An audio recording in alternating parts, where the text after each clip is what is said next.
Hey y'all, I know the hair isn't giving, but that's okay. It's gonna give eventually after I do this protein treatment because I'm way overdue, y'all. Like, this is an old wash and go, and I haven't done a protein treatment in months. I'm ashamed, but when you dye your hair like this and color it all the time, add protein because you need to add protein because it just breaks it down with the hair dye, all that stuff. Anyway, I'm gonna hop in the shower, shampoo my hair, rinse it out, and then we're gonna get into the protein treatment. And we're also gonna be doing a little chit chat, talking about navigating your 20s, because I know I talk a lot about what's on top of my head. I wanna have a good chit chat with y'all about what's in my head, like what my 20s have taught me, what I've learned, all that jazz. So yeah, I'm gonna go take care of this and I'll be back. So now my hair is freshly shampooed. I rinsed it out and I'm gonna go in with the Alpha G 2-step protein treatment. This bad boy is tried and true, but it's stinky and messy. So I put it in a bottle, okay? I don't know if this is the right amount that I'm gonna need, but we're just gonna start here. And I decided the topic for the chit chat is gonna be navigating my 20s. Cause child, why ain't nobody tell me it was this ghetto out here? If y'all didn't know, I'm 26 and this isn't what I thought 26 would feel like. Like, first we need to get into the fact that I still feel like a new adult. You know, I've really been doing this give or take 8 years, and at 18 I wasn't really adulting, okay? So let's say from 21 until now, that's 5 years. How could I really, like, I'm a baby adult, okay, a toddler adult, but I'm not adulting. Like, I feel like that's reserved for like 35 plus or something. I don't know, could just be me. I'm gonna go ahead and start separating my hair. So one thing I want to talk about is friendships, because I thought I was good at choosing friends. Like, as a kid, I was always good at choosing friends, but these adult friendships, they ain't the same. They're in a whole different ballpark, okay? One thing that I realized is that, like, I'm a fiercely loyal friend. I'll do anything for you. If nobody else is there for you, I will be there for you. But what I realize is people don't give what they expect. And I think my quote unquote friends in the past always expected me to be there for them, even though they did not show up for me. And I know, like, sometimes if you're the friend that never needs anything, people just don't think of you. It's sad, but it's true. Like, if you never need anything, you're not the first thing that comes to mind, because you can have friends that are needier than you, and that's okay. But they're not used to being there for you in that capacity. And I guess that could really change the dynamic. I'm just running this through my hair. It is so sticky. And you want to get it in there before it dries.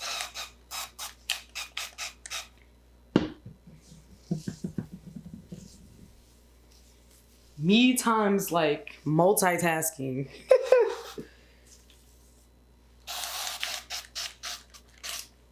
Okay. Just always get the curls popping. One of the lessons that I've learned in friendships is, and I know this sounds kind of crazy, don't take things so personally and move on. Like, some friendships are made for a lifetime.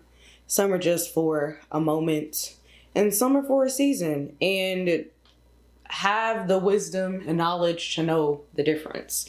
Some people are just not meant to be in your life for a lifetime. Like, they expire. Like, if the friendship expires and you keep on pushing, it's just going to continue to hurt you until you get with the program and realize, okay, this is not for me anymore.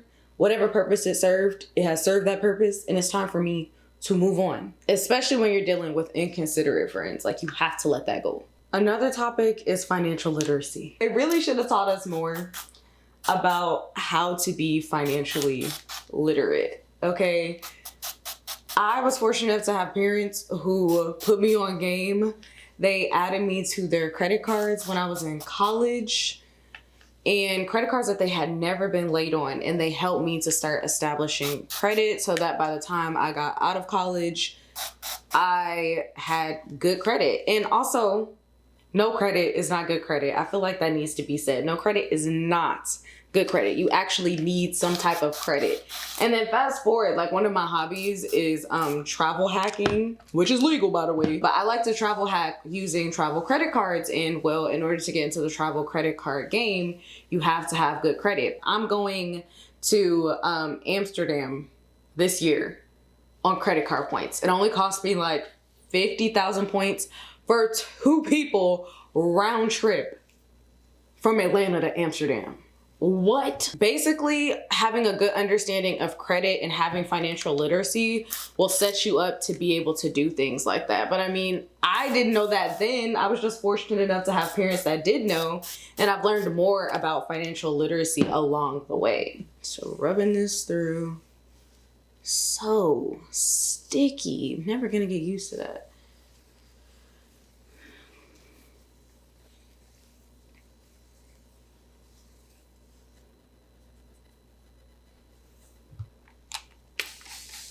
Another thing that helps me stay on track as far as keeping my money in order is understanding that your spending should be a reflection of your values. If you go through your budget and see what you're spending money on, and the high spend categories do not align with what you care about, then you are doing it wrong. You need to reduce the spending in that area. Like for example, a lot of my spending has to do with travel because I value experiences. If you don't value experiences and you don't like to travel, why is your top spending category travel? You see what I'm saying? Like that's just an example, but like you have to make it make sense to you, and then you won't feel like you're wasting your money in certain categories when they align with your values.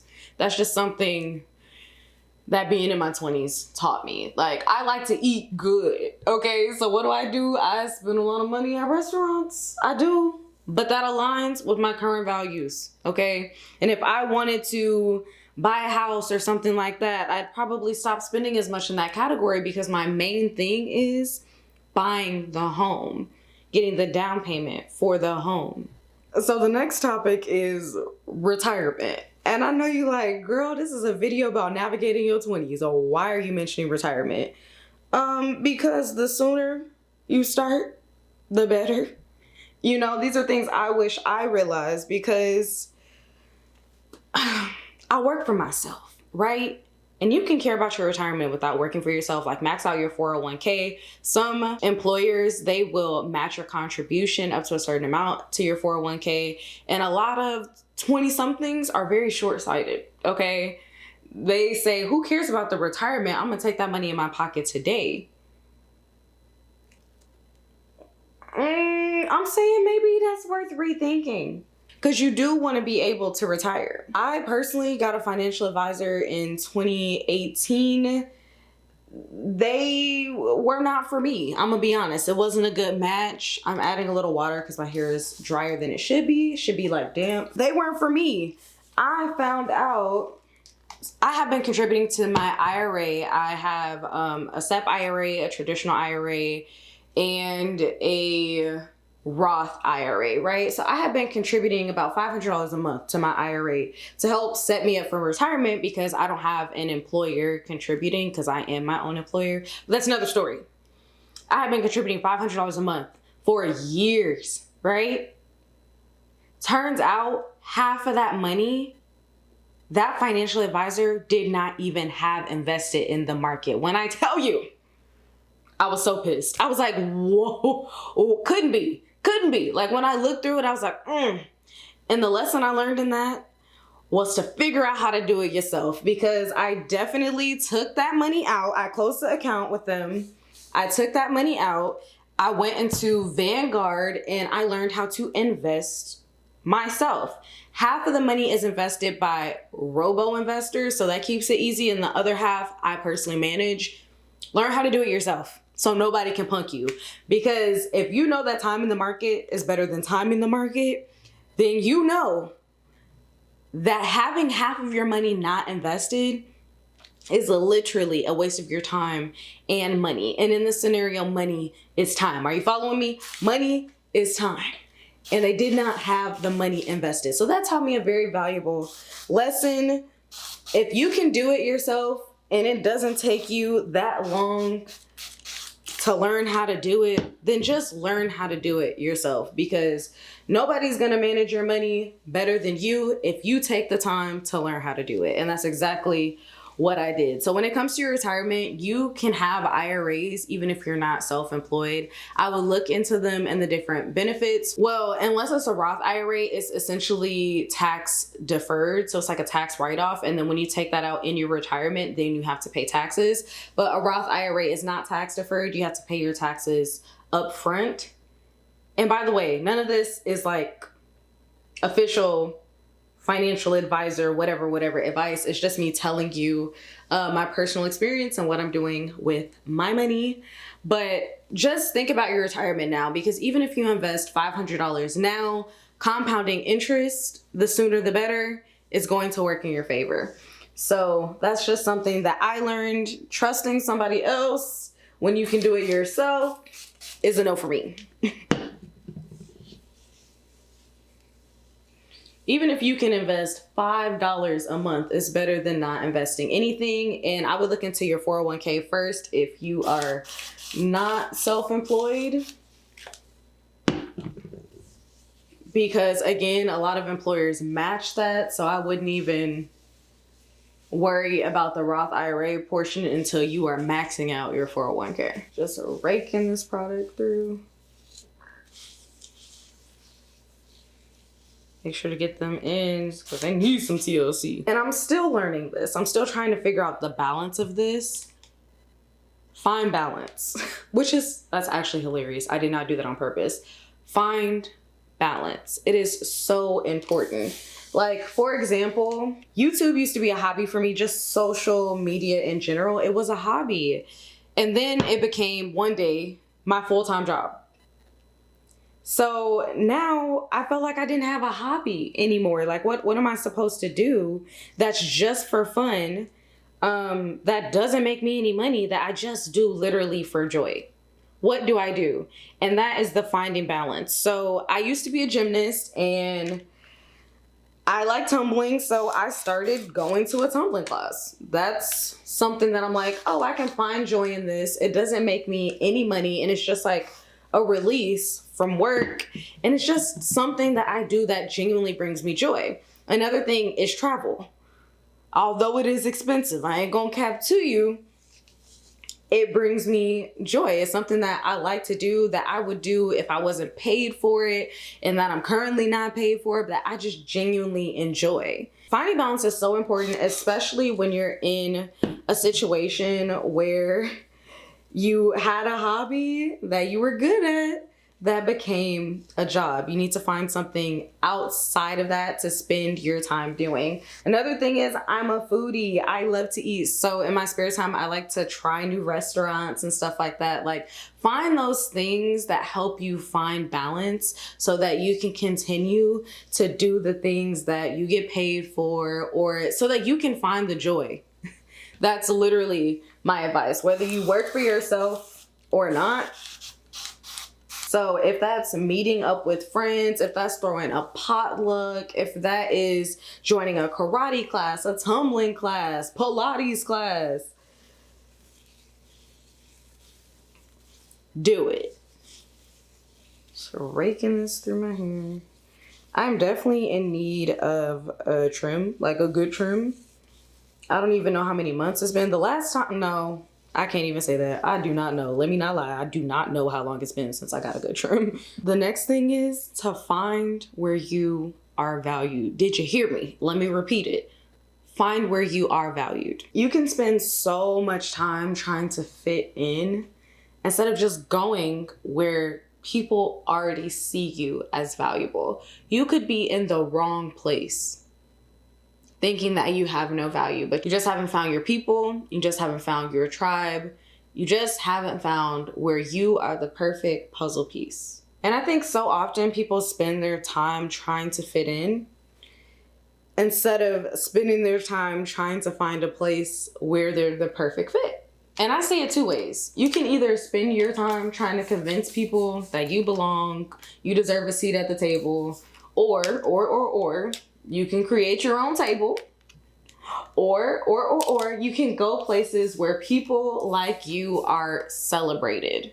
Okay? Just because, and I know like people say the saying all the time, just because people do not know what a diamond is, does not mean that a diamond is not valuable. It just means you're in the wrong place. Even a diamond can go unnoticed if it's in the presence of the wrong people. You need to go where you're valued. There's nothing wrong with the diamond. There's something wrong with the place the diamond is in. And I will stand by that, okay? If you know you're valuable, if you know you have things to bring to the table, then bring it. But bring it to a different table. Go where you are valued. It's like working for a company. If you're not valued at that company, it does not mean that you have nothing of value. It just means that they can't see it. And sometimes going to a different company where you are valued is literally the answer. Don't try to be something that they're going to value. You have something that is valuable. I don't know if I'm doing a good job of explaining that at all, but it is much better to find a place where you just feel valued. And I think another side effect of actually feeling valued is that it's better for your mental health. Like, you're gonna take yourself through so many changes trying to be something that you're not for someone who doesn't really care. And this is not to say anything specific. Like, I started off with jobs, but it applies to so many different areas. This could be in friendships, this could be in relationships, this could be in your job. If they don't value you, you need to go somewhere else where you're valued. Like, when it comes to friendships, leave the friendship. If you feel like you're always sticking your neck out or something like that and it's not reciprocated, or you just don't feel appreciated, go somewhere where you can offer value up and you feel appreciated and wanted and like you matter. Same thing in the job, same thing in relationships, like non-platonic relationships. Somebody's gonna appreciate the heck out of what you have to offer. You just have to know it's valuable enough to leave. Isn't that the trick with life? 20s is really something else. I am being so heavy-handed with this, but I need to be. And I think I might have put just the right amount of product in here, so shout out. The trick is stop combing this stuff through your hair once it dries, because that's not good. The dry parts, you want to leave them alone because your hair is more fragile with all the protein in it. But the wet parts, go ahead, comb it through and beat that up. If y'all see me looking over here, I know I've been looking over here for like half the video, but that's what the mirror is. I know my freaking blonde piece is like, help, thank you so much. You do care about me. I need that protein. And last but definitely not least is surround yourself with people who are where you want to be. I know that sounds so simple, and it's because it is. Like, you need something to aspire to, and it helps to have people that can help you along the way.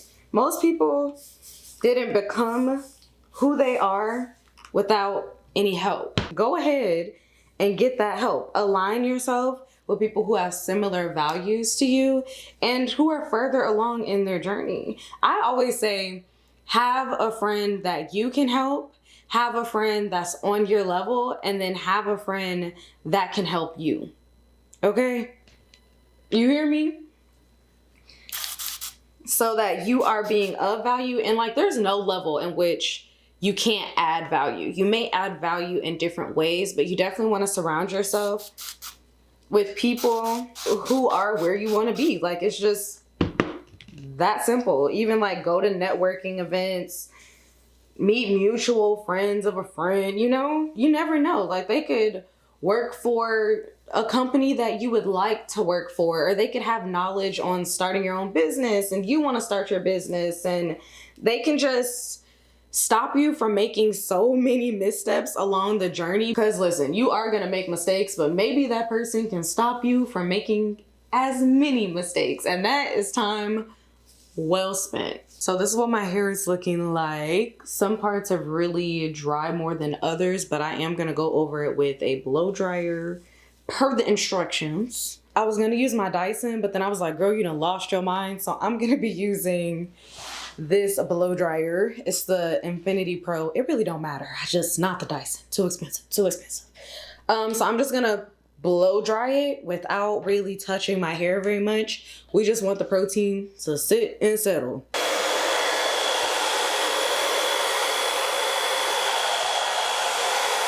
This is what my hair is looking like.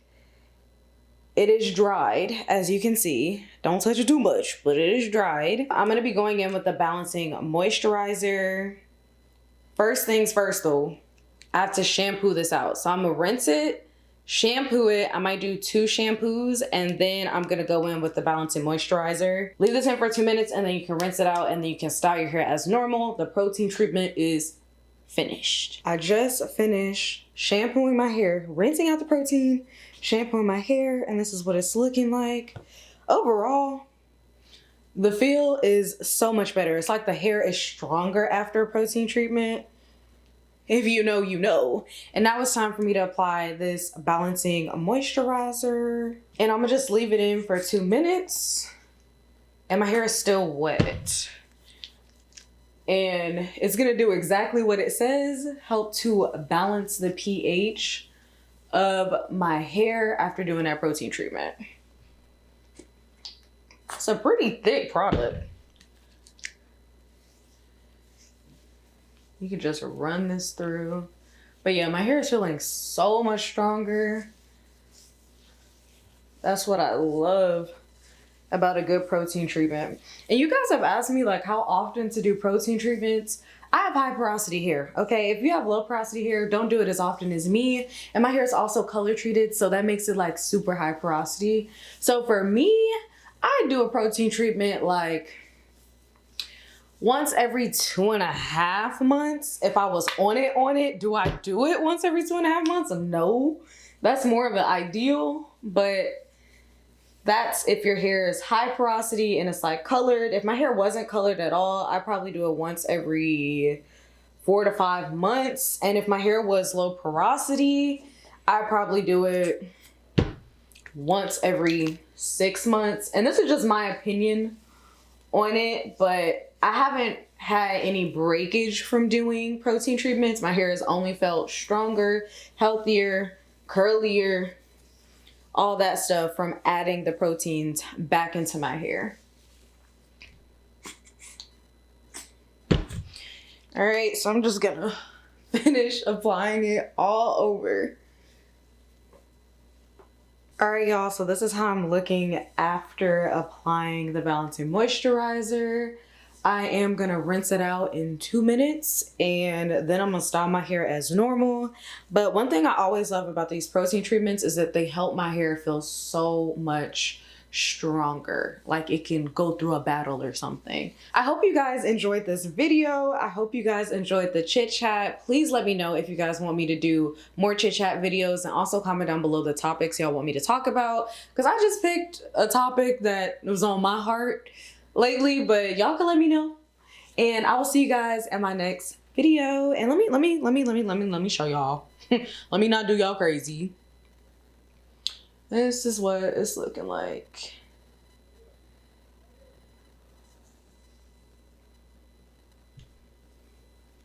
All right, bye y'all.